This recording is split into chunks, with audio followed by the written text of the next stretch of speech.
My name is Michelle Williams, 25 years old. I have a husband who is 6 years older than me. We've been married for 2 years now, and in both good and bad ways, our relationship hasn't changed. Even now, my husband often tells me, "I love you." Although this straightforward expression of affection can be embarrassing, I'm honestly happy that he continues to say it. However, there are times when I wonder if he truly loves me. This is particularly the case when he prioritizes his parents over me.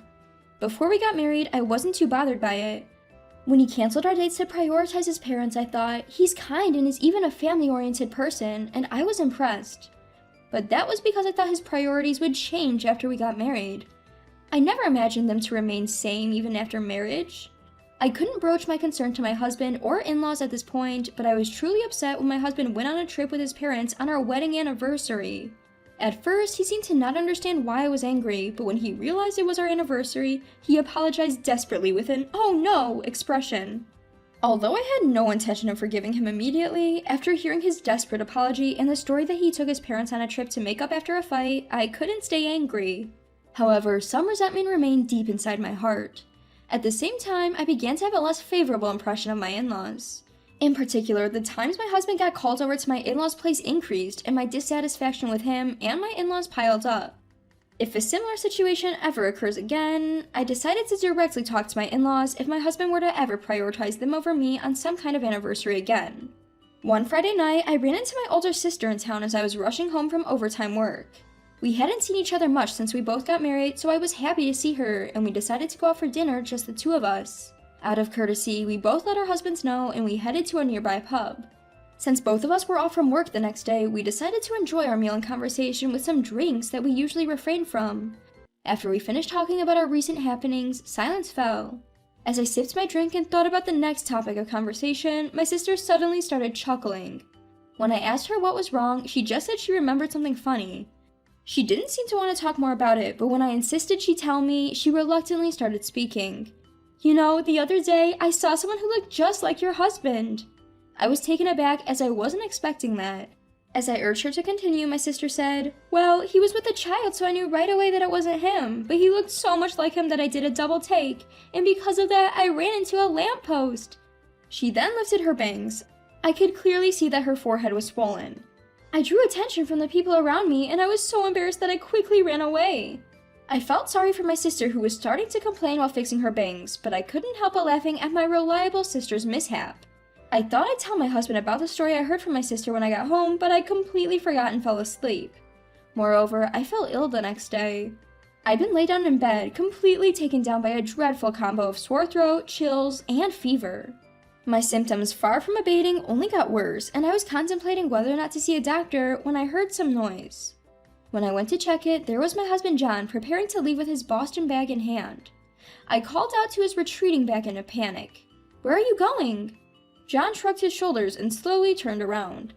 Although I wished he would stay by my side given my poor health, he seemed oblivious to my feelings and said, "I've promised my parents to take them to a spa today. I'll be back later," with an unapologetic expression. I begged John, "Please don't go." Judging by his luggage, it seemed he wouldn't return home today if he left. I thought that he would surely reconsider when he saw my current condition, but to my disappointment he said, "The spa's booked, and it would be a waste to cancel now," and he left. For a few minutes after John left, I was in a daze. I felt as though I had been abandoned by my husband, but staying there wouldn't bring John back. I gave up and went to bed. In the middle of the night, I woke up suddenly and noticed that my body was abnormally hot. The fever, far from dropping, seemed to have rose even higher. I thought this was bad and wanted to take some medication, but I didn't even have the energy left to go and get medicine or a drink. Alarmed, I decided to call John to come back home. However, I received no response. He probably had his phone turned off. Frustrated with my husband, I then called my mother-in-law. My mother-in-law answered the phone immediately. I wanted to complain about everything so far, but I was at a loss for words when she asked, "What's the matter?" In my confusion, I asked my mother-in-law, "Isn't John with you right now?" She replied, "No, he isn't here. Actually, I haven't seen my son for a while now." My mind went blank at my mother-in-law's words. My mother-in-law, sensing something was wrong due to my silence, kept calling my name. However, I was unable to respond to her and ended up hanging up the phone. Physically and mentally drained, I lost consciousness right then and there. I don't know how much time had passed. The first thing I saw when I opened my eyes was not John's face, but my mother-in-law's face peering into mine. "Is that you, mother-in-law? I'm sorry, but I let myself in with a spare key." I shook my head at my mother-in-law's words. "No, on the contrary, thank you." I could tell from her casual attire and lack of makeup that my mother-in-law had rushed over in a hurry. Although it was different from my usual impression of her, I felt glad. I accepted a glass of water from my mother-in-law and took a sip. My mother-in-law quietly waited for me to finish drinking, then asked, "Do you think you can eat some Jell-O?" I nodded in response to my mother-in-law's words, ate the Jell-O she handed me, and then swallowed some of the over-the-counter medication she had brought. As the medicine took effect and I began to feel a little better, tears started rolling down my cheeks. My sudden crying must have surprised my mother-in-law, but she waited patiently until I had finished. After a while, my tears stopped and I began to feel embarrassed for having cried in front of my mother-in-law. I felt guilty for burdening her and bowed my head in apology, saying, "I'm sorry for the trouble." When I apologized, my mother-in-law responded, "It's all right, but where is my son when you're suffering like this?" She remarked about my husband, who was not present. I couldn't say anything and just looked down. However, my mother-in-law remained silent, patiently waiting for me to speak. Overwhelmed by the silence, I decided to tell her everything that's been going on. By the time I finished talking, my mother-in-law's face had turned into a stern one. And then, in a voice so low it was almost inaudible, as she said, "I never made such a promise and I never heard of it."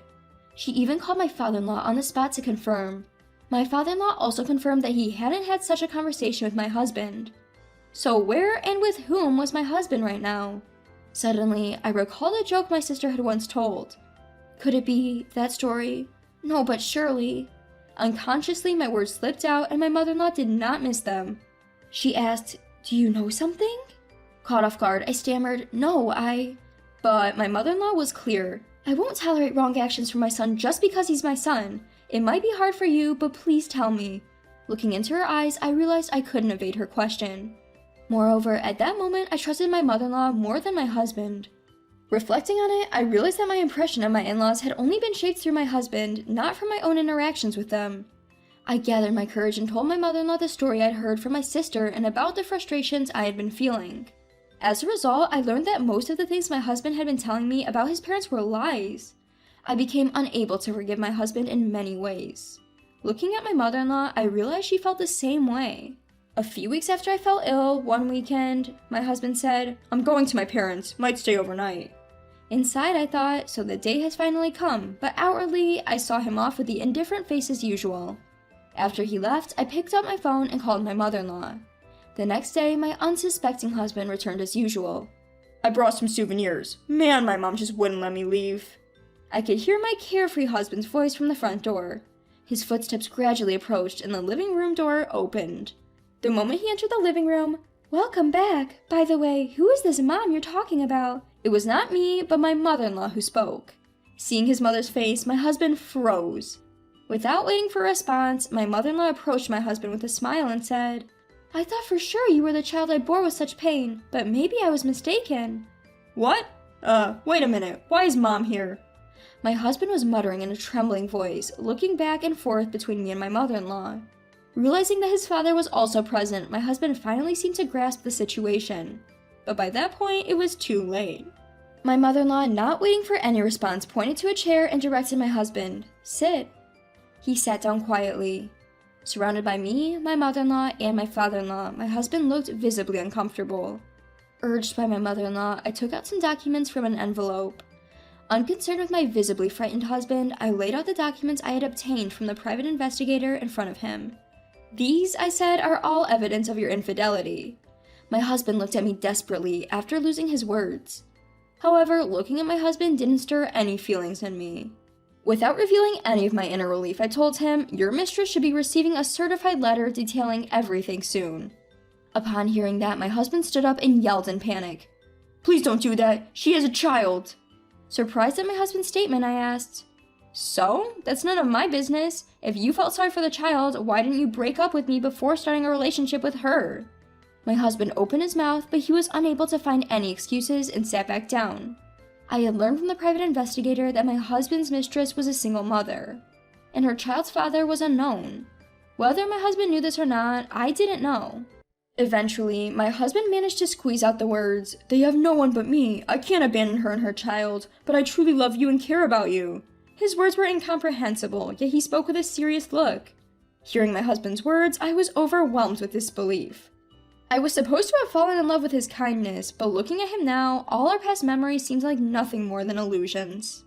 My parents-in-law were also looking at my husband with astonishment. I caught my mother-in-law's eye and shook my head. She returned a tired, apologetic nod.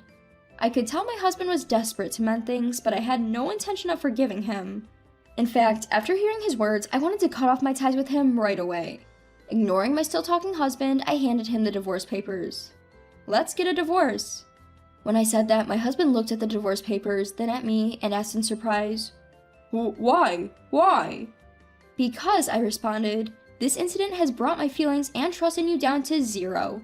Let me be clear, it is impossible for me to continue our marriage. We will decide on the details through our lawyers. I firmly told my husband, but he shook his head and said, No, I can't. I was filled with disbelief and anger at my husband's attitude. My mother-in-law seemed to feel the same, and she called my husband's name in a suppressed tone. Looking at my mother-in-law, she was looking at my husband with contempt and said, You have no right to refuse. This is your doing. We are in favor of the divorce. In fact, it was me who recommended Michelle get a divorce. You have really done something terrible. Reflect on your actions and work hard to pay alimony. After being yelled at by his mother, my husband signed the divorce papers while sobbing. After our divorce, it seems my ex-husband John spent some time crying his heart out at his parents' home. However, after a few weeks, he appeared to settle down, and then he apparently told his parents he was going to remarry, this time with the woman he had an affair with. His parents were livid when they heard this. Especially his father, who was so angry that he told John he would disown him if he married the woman he had an affair with, and effectively kicked him out of the house. Now homeless, John apparently tried to move into the woman's home. However, whether she woke up to his unreliability or gave up on him after he became jobless post-divorce, the woman he had an affair with seemed to have kicked him out. You might wonder how I know all these details. It's because John himself reported it to me.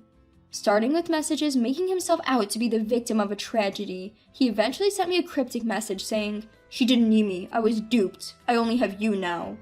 I didn't reply to that message, but instead forwarded it to my lawyer and changed my phone number. Sometime later, I received an apology letter from John's mother via my lawyer. The letter began with an apology and stated that to avoid causing any more trouble, they had decided to make John work under supervision at a company run by relatives. Since then, my days have been peaceful. Right now, I'm living at my parents' home, but I'm planning to start living alone soon. My parents told me that I can stay as long as I need to, but I want to move out as soon as possible so as not to cause them any more worry. My sister Sarah tends to come home frequently when I'm around, worrying about me. In the time following my divorce, there were days when I felt mentally unstable, but I have since regained stability thanks to my family. I believe that in the not-so-distant future, I will be able to move out and start on a new path.